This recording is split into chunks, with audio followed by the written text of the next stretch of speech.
হঠাৎ প্রোগ্রামের মধ্যে দেখতেছি টিএসসিতে যে গেট থেকে একদম বড় ঢুকতেছে। খালিদ কিভাবে আমাদের সাথে আসতো সেই ঘটনাটা যদি জিজ্ঞেস করেন তাহলে এবার একটু খুলে বলি।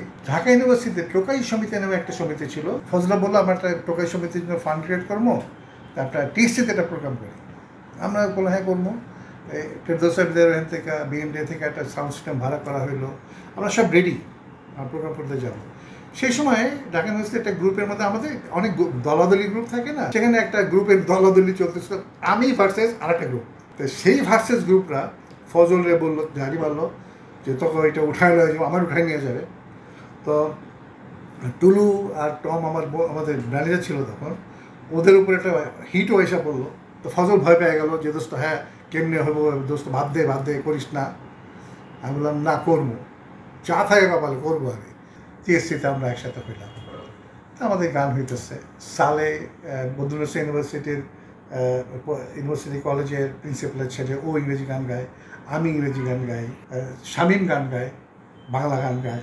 হ্যাঁ, আমরা সবাই মিলে একটা গান গাই, তখন খালিদ নাই।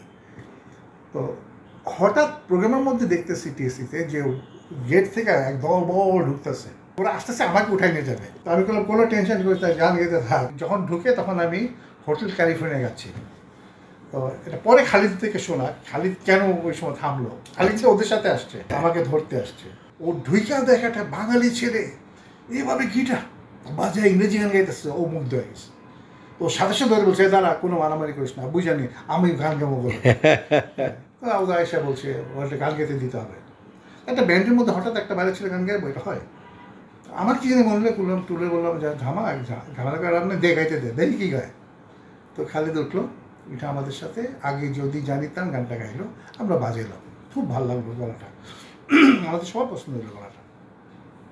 গান শেষ হওয়ার পরে তারপরে তো মোটামুটি সব যেটা হয়, ওরা আমাদের স্যারাউন্ড করে ফেলাইলো, আমার গ্রুপ ওদের স্যারাউন্ড করে ফেলাইলো, সব মিলা। খালিদ মধ্যস্থতা করলো, না এটা হইব না। ওইখান থেকে খালিদ আমি বন্ধু হয়ে গেলাম, আমাদের নবপুরের প্র্যাকটিস প্লেসে চলে গেলাম। পরবর্তীতে আমি খালিদের হলে খালিদের রুম শেয়ার করা শুরু করলাম। পরে আমাদের জীবনে অনেক কিছু ঘটনাগুলো গেছে, ওর পরিবারের সাথে সবার সাথে আমি এমনভাবে সম্পৃক্ত হইলাম যে খালিদ আসটা আমার শুধু বন্ধু না, ভাইয়ের মতো বন্ধু ছিল, ভাই বলা যাবে।